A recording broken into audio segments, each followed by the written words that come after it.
അങ്ങനെ കൃത്യം ഒരാഴ്ചയ്ക്ക് മുകളിലായി iOS 18.3 അപ്ഡേറ്റ് റിലീസ് ചെയ്ത് യൂസ് ചെയ്യാൻ തുടങ്ങിയിട്ട്. അപ്പോൾ ഇന്നത്തെ ഈ ഒരു വീഡിയോയിലൂടെ 18.3 അപ്ഡേറ്റിൻ്റെ മെയിൻ വീഡിയോയിൽ നമ്മൾ മിസ്സാക്കിയ കുറച്ച് കാര്യങ്ങൾ, അതോടൊപ്പം തന്നെ എൻ്റെ യൂസർ എക്സ്പീരിയൻസ്, ഈ ഒരാഴ്ചത്തെ യൂസേജിൽ എനിക്ക് തോന്നിയിട്ടുള്ള ഇതിൻ്റെ പെർഫോമൻസ്, ബാറ്ററി, അതോടൊപ്പം യൂസേഴ്സ് നിങ്ങൾ കമൻസിലൂടെയും ഇൻസ്റ്റാഗ്രാമിൽ നമ്മളൊരു പോൾ ഇട്ടപ്പം അതിലൂടെയും തന്നിട്ടുള്ള യൂസർ ഫീഡ്ബാക്ക്, അതോടൊപ്പം തന്നെ ഈ ഒരു അപ്ഡേറ്റിൻ്റെ കംപ്ലീറ്റ് റിവ്യൂ ആണ് ഞാൻ ഈ ഒരു വീഡിയോയിലൂടെ നിങ്ങളുമായിട്ട് ഷെയർ ചെയ്യുന്നത്. സോ ലൈക്ക് ചെയ്യാനും ഷെയർ ചെയ്യാനും മറക്കരുത്.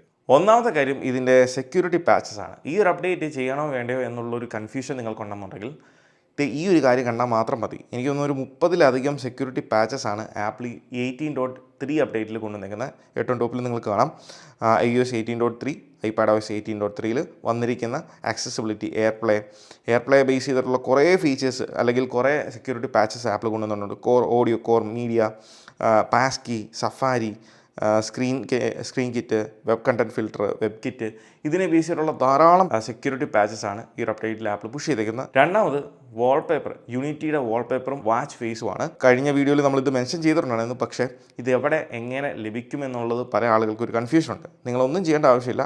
18.3 അപ്ഡേറ്റ് ചെയ്ത് കഴിഞ്ഞാൽ വാൾപേപ്പർ ഓപ്ഷനിൽ പോയി ആഡ് ന്യൂ വാൾപേപ്പറിൻ്റെ ഓപ്ഷനിൽ പോയി കഴിയുമ്പോൾ നിങ്ങൾക്ക് കാണാൻ സാധിക്കും ഫീച്ചേർഡ് എന്നുള്ളതിനകത്ത് യൂണിറ്റി റിതം എന്നുള്ളത്. താഴത്തേക്ക് നിങ്ങൾ സ്ക്രോൾ ചെയ്യുവാണെങ്കിൽ യൂണിറ്റിയുടെ പല വാച്ച് ഫേസുകൾ നിങ്ങൾക്ക് കാണാം. അതോടൊപ്പം തന്നെ പഴയ യൂണിറ്റി വാൾപേപ്പേഴ്സ് ആപ്പിൾ റിലീസ് ചെയ്തേക്കുന്നത് അതും ഇവിടെ ഉണ്ട്. അപ്പോൾ ഈ കാണുന്നതാണ് പുതിയ യൂണിറ്റി വാൾപേപ്പർ. ഇതിലെ മൂന്നാമത്തെ കാര്യം എന്ന് പറയുന്നത്, നമ്മുടെ ഇടയിൽ ഒരു വിഭാഗം ആളുകളുടെ ഒരു തെറ്റിദ്ധാരണ, അല്ലെങ്കിൽ അവർ അങ്ങനെയാണ് ധരിച്ചു വെച്ചേക്കുന്നത്. അതായത് ആപ്പിൾ കൊണ്ടുവരുന്ന ഒരു മാസവും 1.5 മാസവും ഇടവിട്ട് കൊണ്ടുവരുന്ന അപ്ഡേറ്റുകൾ, ഇതുപോലുള്ള അപ്ഡേറ്റുകൾ, ഈ അപ്ഡേറ്റുകളിലൊക്കെ എന്താണ് ഇതിനും മാത്രം ഉള്ളത്? അതുകൊണ്ട് തന്നെ വരുന്ന ചെറുതാണെങ്കിൽ ആ ചെറിയ മാറ്റങ്ങൾ നമ്മൾ എടുത്ത് പറയാറുണ്ട്. അപ്പം ആളുകൾ വിചാരിക്കുന്നത് ഇതാണ് ഇത്ര വലിയ സംഭവമായിട്ട് പറയാൻ, അല്ലെങ്കിൽ ഇതൊക്കെയാണോ വലിയ അപ്ഡേറ്റ്? എല്ലാ അപ്ഡേറ്റുകളും എന്തോ വലിയതായിട്ടുള്ള ചേഞ്ചുകളും വലിയതായിട്ടുള്ള മാറ്റങ്ങളും എക്സ്പെക്റ്റ് ചെയ്യുന്ന, അല്ലെങ്കിൽ അങ്ങനെയുള്ള സംഭവങ്ങൾ കൂടുന്നതാണ് ഒരു അപ്ഡേറ്റ് എന്നാണ് ഈ ഒരു വിഭാഗം ആളുകൾ തെറ്റിദ്ധരിച്ച് വെച്ചിരിക്കുന്നത്. സോ അങ്ങനെയുള്ളവരോട് ഇനിയെങ്കിലും കാര്യങ്ങൾ കൃത്യമായിട്ട് മനസ്സിലാക്കുക. ആപ്പിൾ ഒരു വർഷത്തിൽ ഒരു മേജർ സോഫ്റ്റ്വെയർ അപ്ഡേറ്റ് റിലീസ് ചെയ്യാറുള്ളൂ. കഴിഞ്ഞ വർഷം iOS 18 റിലീസ് ചെയ്തു. ഈ വർഷം ജൂണിലായിരിക്കും നമുക്ക് iOS 19 ഒഫീഷ്യലി അനൗൺസ് ചെയ്യുന്നത്. സെപ്റ്റംബറിലായിരിക്കും റിലീസ് ചെയ്യുന്നത്. അങ്ങനെയാണ് iOS 13, 14, 15, 16 എല്ലാം റിലീസ് ചെയ്തിട്ടുള്ളത്. അതാണ് മേജർ റിലീസ്. പിന്നെ വരുന്ന അടുത്തുള്ള മാസങ്ങളിൽ ഇങ്ങനെ ലഭിക്കുന്ന അപ്ഡേറ്റുകൾ എന്ന് പറയുന്നത് അതിൻ്റെ ഫോളോ അപ്പ് അപ്ഡേറ്റ് ആണ്. ഇതിൽ മെയിൻ ആയിട്ടുള്ള OSൻ്റെ അപ്ഡേറ്റിൻ്റെ ഭാഗമായിട്ട് ആപ്പിൾ പറഞ്ഞിട്ടുള്ള പല ഫീച്ചേഴ്സും പതുക്കെ ആയിരിക്കാം റോൾ ഔട്ട് ചെയ്യുന്ന, പല പ്രശ്നങ്ങളും കൊണ്ട് ഹോൾഡ് ചെയ്ത് വെക്കേണ്ട കാര്യങ്ങളൊക്കെ വരും. സോ അങ്ങനെയുള്ള പറഞ്ഞിട്ടുള്ള ഫീച്ചേഴ്സും അൺഎക്സ്പെക്റ്റഡ് ആയിട്ടുള്ള കുറേ ഫീച്ചേഴ്സും, പ്രത്യേകിച്ചും സെക്യൂരിറ്റി പാച്ചസ്, അതോടൊപ്പം തന്നെ യൂസേഴ്സിൻ്റെ ഇടയിലുണ്ടാകുന്ന ബഗ്ഗുകൾ, ഇങ്ങനെയുള്ള കാര്യങ്ങൾ സോൾവ് ചെയ്യാൻ വേണ്ടി, പരിഹരിക്കാൻ വേണ്ടിയാണ് ആപ്പിൾ ഇതുപോലുള്ള ഫോളോ അപ്പ് അപ്ഡേറ്റ്സുകൾ ആ ഒരു വർഷത്തോളം അടുത്ത മേജർ റിലീസ് വരുന്നവരെയും ആപ്പിൾ റിലീസ് ചെയ്തുകൊണ്ടിരിക്കുന്നത്. അതിൽ നമുക്ക് വലിയതായിട്ടൊന്നും എക്സ്പെക്റ്റ് ചെയ്യാനോ അല്ലെങ്കിൽ വലിയ ഈ പറയുന്ന മാറ്റങ്ങളൊന്നും എക്സ്പെക്റ്റ് ചെയ്യാനില്ല. ഇനി ഈ കഴിഞ്ഞ ഒരാഴ്ചത്തെ 18.3 എൻ്റെ ഒരു യൂസർ എക്സ്പീരിയൻസ് ഷെയർ ചെയ്യാം. ഇതിൽ ആദ്യത്തെ കാര്യം എന്ന് പറയുന്നത് പെർഫോമൻസ് ആണ്. ഓവറോൾ ഡിവൈസിൻ്റെ പെർഫോമൻസിൽ എനിക്ക് അങ്ങനെ പ്രശ്നങ്ങളോ ബഗ്ഗുകളോ അല്ലെങ്കിൽ ഗ്ലിച്ചുകളോ ഒന്നും ഫീൽ ചെയ്തിട്ടില്ല. ആകെ എനിക്കുണ്ടായ ഒരു അനുഭവം എന്ന് പറയുന്നത് ഇത് അപ്ഡേറ്റ് ചെയ്തിട്ടുള്ള ഫസ്റ്റ് ഡേ ഞാൻ ക്യാമറ ആപ്ലിക്കേഷൻ, നിങ്ങൾ ഫോട്ടോ എടുക്കാമല്ലോ, ഒരു സ്റ്റാറ്റസ് ഇടാമല്ലോ എന്ന് കരുതി ഞാൻ ഫോട്ടോ എടുക്കാൻ ഈ ക്യാമറ ആപ്ലിക്കേഷൻ ഓപ്പൺ ചെയ്തപ്പോൾ ക്യാമറ ബ്ലാങ്ക് ആണ്. അതായത് അൾട്രാ വൈഡിലേക്ക് മാത്രം സ്വിച്ച് ആകാൻ സാധിക്കുന്നുണ്ട്.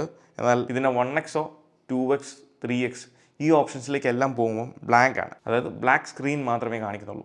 ഞാൻ കരുതി ഇനി എന്തെങ്കിലും ബഗ്ഗായിരിക്കാം. അതുകൊണ്ട് തന്നെ ഞാൻ ക്യാമറ ആപ്ലിക്കേഷൻ ഇതുപോലെ ക്ലോസ് ചെയ്തു. എന്നിട്ട് വീണ്ടും ഞാൻ റീ ഓപ്പൺ ചെയ്തു. അപ്പോഴും സെയിം അവസ്ഥ. അപ്പോഴാണ് ഞാൻ ഓർത്തത് ഇതിന് മുന്നേ പല യൂസേഴ്സും ഇതേ സെയിം പ്രോബ്ലം എന്നോട് പറഞ്ഞിട്ടുണ്ട്.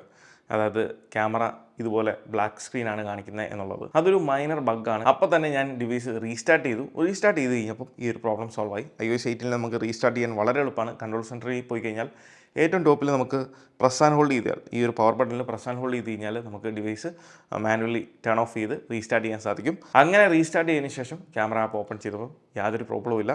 ഒരൊറ്റ റീസ്റ്റാർട്ട് കൊണ്ട് ഈ ഒരു പ്രോബ്ലം സോൾവ് ചെയ്യാൻ സാധിച്ചു. ഞാൻ നേരത്തെ പറഞ്ഞിട്ടുള്ളതാണ്, നിങ്ങൾക്ക് അപ്ഡേറ്റ് ചെയ്തതിന് ശേഷം ഇതുപോലെ നമ്മൾ കാണുന്ന ചെറിയ ഗ്ലിച്ചുകൾ, ബഗ്ഗുകളൊക്കെ ഇതുപോലത്തെ ഒറ്റ റീസ്റ്റാർട്ട് കൊണ്ട് തന്നെ നിങ്ങൾക്ക് പരിഹരിക്കാൻ സാധിക്കും. അതിനുള്ള ഏറ്റവും വലിയ എക്സാമ്പിളാണ് ഇത്. രണ്ടാമത് എനിക്ക് തോന്നിയൊരു ചേഞ്ച് എന്ന് പറയുന്നത് പ്രീവിയസിലുണ്ടായിരുന്ന വാൾപേപ്പർ ടിൻറ്റിങ് ഇഷ്യൂ. അതായത് വാൾപേപ്പർ നമുക്ക് ലോക്ക് സ്ക്രീനിൽ കാണുമ്പോൾ നല്ല പൊലിമയുള്ള അല്ലെങ്കിൽ നല്ല സാച്ചുറേറ്റഡ് ആയിട്ടുള്ളൊരു വാൾപേപ്പർ. എന്നാൽ അത് നമ്മൾ ഹോം സ്ക്രീനിലേക്ക് പോകുമ്പം ആ ഒരു കളർ ഡീസാച്ചുറേറ്റ് ചെയ്യുന്ന പോലത്തെ ഒരു ടിൻറ്റിങ് ഇഷ്യൂ ഉണ്ടായിരുന്നു. അത് ആപ്പിൾ ഈ ഒരു അപ്ഡേറ്റിൽ പരിഹരിച്ചിട്ടുണ്ട്.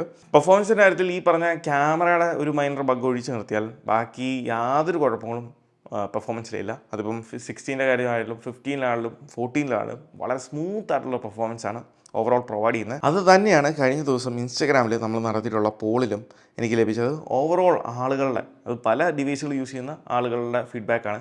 അതിലെനിക്ക് മനസ്സിലായ കാര്യം 13 ആയിക്കോട്ടെ, 14 ആയിക്കോട്ടെ, 15 ആയിക്കോട്ടെ, ഇതിലെല്ലാം തന്നെ ചെറിയ ചെറിയ മൈനറായിട്ടുള്ള അവിടെ ഇവിടെയും ചെറിയ ബഗ്ഗുകൾ ഉണ്ടെങ്കിലും ഓവറോൾ പെർഫോമൻസിൻ്റെ കാര്യത്തിൽ എല്ലാവരും തന്നെ സാറ്റിസ്ഫൈഡ് ആണ്. ഇനി ബാറ്ററിയുടെ കാര്യത്തിലേക്ക് വരുമ്പോൾ ഇപ്പോൾ നിലവിൽ നമ്മുടെ ഡിവൈസിൻ്റെ ബാറ്ററി ഹെൽത്ത് എന്ന് പറയുന്നത് 100% ബാറ്ററി ഹെൽത്താണ്. ബാറ്ററി സൈക്കിൾ കൗണ്ട് എന്ന് പറയുന്നത് 140 ആണ്. അപ്ഡേറ്റ് ചെയ്തതിന് ശേഷമുള്ള ആദ്യത്തെ 2 ദിവസങ്ങളിൽ ഡ്രെയിനിങ് എനിക്ക് ഫീൽ ചെയ്തിട്ടുണ്ട്. നല്ല രീതിയിലുള്ള ഡ്രെയിനിങ് ഉണ്ടായിരുന്നു. എൻ്റെ ചാർജിങ് ലിമിറ്റ് എന്ന് പറയുന്നത് ഞാൻ സെറ്റ് ചെയ്തേക്കുന്നത് 95 ആണ്. ഇത് രാവിലെ ഞാൻ ചാർജിങ് ലിമിറ്റ് ഈ ഒരു 95% എടുത്തു കഴിഞ്ഞാൽ നമുക്കൊരു ഫുൾ ഡേ രാത്രി ഒരു 10 മണി അല്ലെങ്കിൽ 9:30-10 മണി ആ ഒരു ടൈം വരെയെങ്കിലും നമുക്ക് ഒരു 20% മുകളിൽ ചാർജ് ലഭിക്കേണ്ടതായിരുന്നു. എന്നാൽ അപ്ഡേറ്റ് ചെയ്ത ആദ്യത്തെ 2 ദിവസങ്ങളിൽ വളരെ ശോകം ബാറ്ററി ആയിരുന്നു.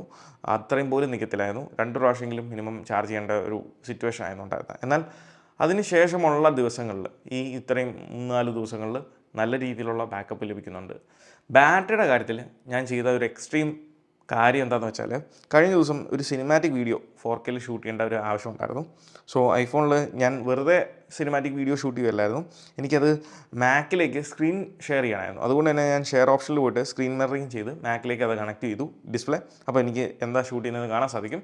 അതോടൊപ്പം തന്നെ ക്യാമറ ഓപ്പൺ ചെയ്ത് വീഡിയോ ഓപ്ഷനിൽ അല്ല സിനിമാറ്റിക്കിൽ പോയി 4K 30 FPS സിനിമാറ്റിക് ഞാൻ ഷൂട്ട് ചെയ്തു. ഇതിനോടൊപ്പം തന്നെ ഞാൻ ചെയ്ത ഒരു എക്സ്ട്രാ കാര്യം എന്താണെന്ന് വെച്ചാൽ, സിം അല്ലെങ്കിൽ നെറ്റ്വർക്ക് 5Gയിലായിരുന്നു. ആ 5G നെറ്റ്വർക്ക് ഞാൻ ഹോട്ട്സ്പോട്ടായിട്ട് മറ്റൊരു ഡിവൈസിലേക്ക് ഷെയറും ചെയ്യുന്നുണ്ടായിരുന്നു. അപ്പോൾ ഇത്രയും കാര്യങ്ങൾ ഒരുമിച്ച്, ഹെവി ആയിട്ടുള്ള ടാസ്കുകൾ ഒരുമിച്ച് ചെയ്യാൻ തുടങ്ങി. ഒരു 8 to 10 മിനിറ്റ്സ് കഴിഞ്ഞപ്പോൾ ഷൂട്ട് ചെയ്തുകൊണ്ട് റെക്കോർഡ് ചെയ്തുകൊണ്ടിരിക്കുകയാണ്. ആ ടൈമിൽ തന്നെ ഡിവൈസ് നല്ല രീതിയിൽ ചൂടാകാൻ തുടങ്ങി. ബാറ്ററി ചൂടാകുമ്പം സ്വാഭാവികമായിട്ടും ഡിവൈസ് ലാഗാവും. അതിൻ്റെ കാര്യം എന്താണെന്ന് വെച്ചാൽ, ഡിവൈസ് ബാറ്ററിനെ തണുപ്പിക്കാൻ വേണ്ടി ഡിസ്പ്ലേ അങ്ങ് ഡിമ്മാക്കുന്നതാണ്.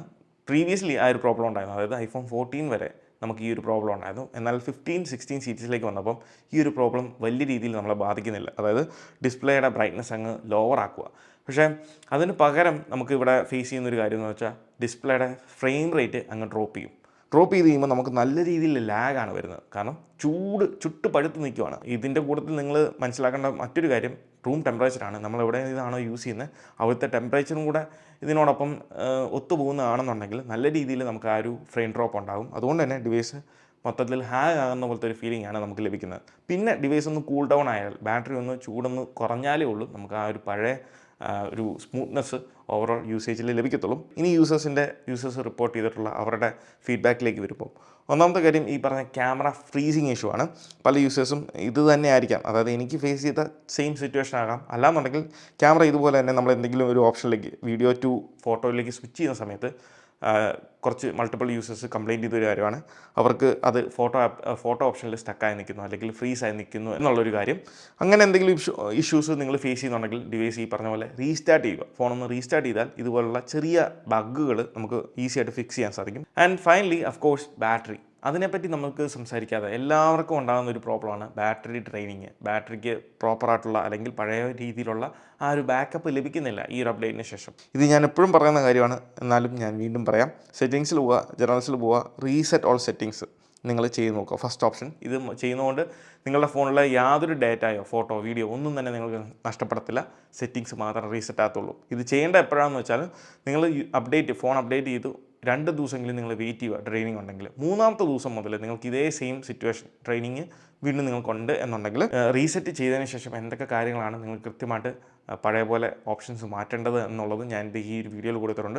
ഈ ഒരു കാര്യം മാത്രം നിങ്ങൾ ഫോളോ ചെയ്താൽ മതി. നിങ്ങൾക്ക് പഴയ രീതിയിൽ അല്ലെങ്കിൽ നല്ല രീതിയിലുള്ള ബാറ്ററി ബാക്കപ്പ് നിങ്ങൾക്ക് റീറ്റെയിൻ ചെയ്യാൻ സാധിക്കും. അപ്പോൾ ഓവറോൾ പറയുകയാണെങ്കിൽ 18.3 എന്ന് പറയുന്ന ഈ ഒരു സോഫ്റ്റ്വെയർ റിലീസ് നിങ്ങൾ മസ്റ്റായിട്ടും നിങ്ങളുടെ ഡിവൈസിൽ അപ്ഡേറ്റ് ചെയ്യുക. മികച്ച ഒരു അപ്ഡേറ്റ് തന്നെയാണ്. പെർഫോമൻസിൻ്റെ കാര്യത്തിലാണെങ്കിലും ബാറ്ററിയുടെ കാര്യത്തിലാണെങ്കിലും ഓവറോൾ ബഗ്ഗുകളുടെ കാര്യത്തിലാണ്. ബഗ്ഗുകൾ പഴയ അത്ര ബഗ്ഗുകൾ കാര്യങ്ങളൊന്നും യൂസേഴ്സിനിടയിൽ ഫീൽ ചെയ്യുന്നില്ല. ഇനി ഉണ്ടെങ്കിൽ തന്നെ നിങ്ങൾ iTunes ഉപയോഗിച്ച് പ്രോപ്പറായിട്ട് അപ്ഡേറ്റ് ചെയ്യുക, അല്ലെങ്കിൽ ആപ്പിൾ ഡിവൈസ് ആപ്ലിക്കേഷനോ 3U ടൂൾസോ ഇതൊക്കെ ഉപയോഗിച്ച് നിങ്ങൾക്ക് സോഫ്റ്റ്വെയർ അപ്ഡേറ്റ് ചെയ്യാൻ സാധിക്കുന്നതാണ്. അപ്പോൾ ഇതൊക്കെയാണ് 18.3യുടെ വിശേഷങ്ങൾ. അപ്പോൾ ഇതുവരെ ചെയ്യാത്തവരാണെങ്കിൽ മസ്റ്റായിട്ടും ചെയ്യുക. അപ്പോൾ ഈ ഒരു വീഡിയോ നിങ്ങൾക്ക് ഹെൽപ്ഫുൾ ആയെന്ന് വിചാരിക്കുന്നു. ഈ വീഡിയോ ഇഷ്ടമായാൽ തീർച്ചയായിട്ടും പോയി നമ്മുടെ ലൈക്ക് ബട്ടൺ സ്മാഷ് ചെയ്യുക. So once again, this is me Milan. Catch you guys in the next video. Until then, peace.